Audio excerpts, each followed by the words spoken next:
that your life is hard and you're giving up on that because you think your life is unfair, think again. I was 18 years old when I got married. I belonged to a very conservative family, a Baloch family, where good daughters never say no to their parents. My father wanted me to get married, and all I said was, if that makes you happy, I'll say yes. And of course, it was never a happy marriage. Just about after 2 years of getting married, about 9 years ago, I met a car accident. Somehow my husband fell asleep and the car fell in the ditch. He managed to jump out, saved himself. I'm happy for him. But I stayed inside the car. And I sustained a lot of injuries. The list is a bit long. Radius ulna of my right arm were fractured. The wrist was fractured. Shoulder bone and collarbone were fractured. My whole rib cage got fractured. And because of the rib cage injury, lungs and liver were badly injured. But that injury that changed me and my life completely as a person and my perception towards living my life was the spine injury. 3 vertebrae of my backbone were completely crushed, and I got paralyzed for the rest of my life. Many people came to rescue.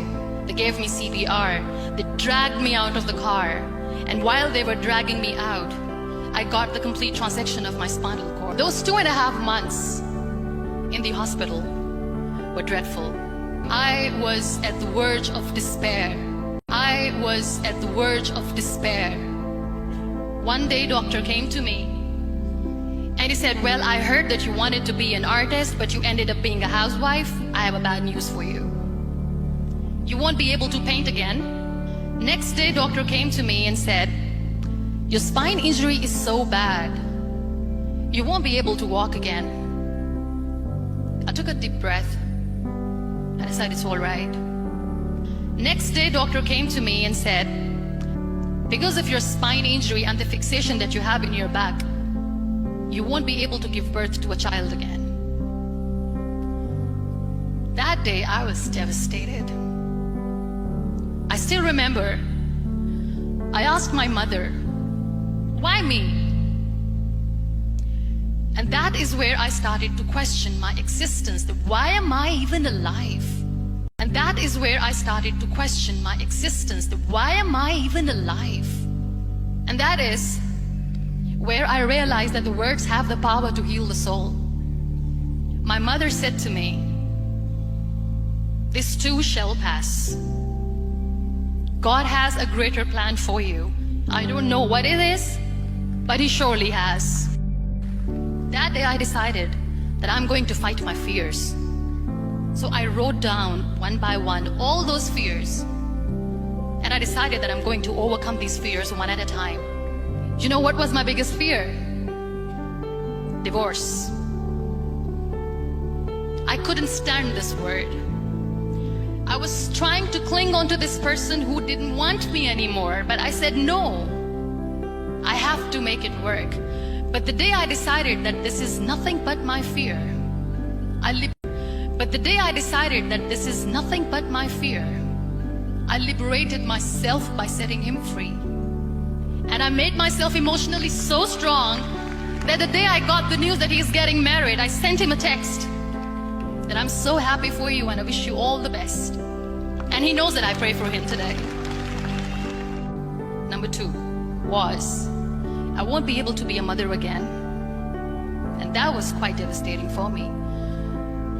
But then I realized there are so many children in the world, all they want is acceptance. So there is no point of crying, just go and adopt one. And that's what I did. 2 years later, I got this call from a very small city in Pakistan. I got a call and they said, are you Muniba Mazari? There is a baby boy and would you like to adopt?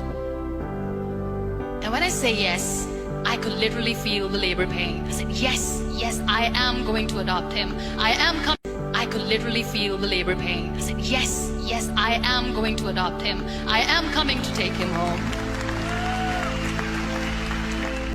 I never wanted to be on the wheelchair. Never thought of being on the wheelchair. This life is a test and a trial, and tests are trials are never supposed to be easy. So when you are expecting ease from life, and life gives you lemons, then you make the lemonade, and then do not blame life for that, because you were expecting ease from a trial. Trials make you a stronger, better person. To cry. Everything is okay, but giving up should not be an option. They always say that failure is not an option. Failure should be an option, because when you fail, you get up, and then you fail, and then you get up, and that keeps you going. There are so many people in the world who are dreaming to live a life that you are living right now. You have no idea.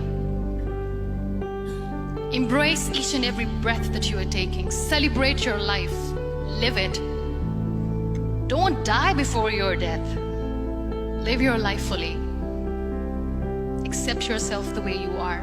Be kind to yourself. Real happiness lies in gratitude. So be grateful, be alive, and live every moment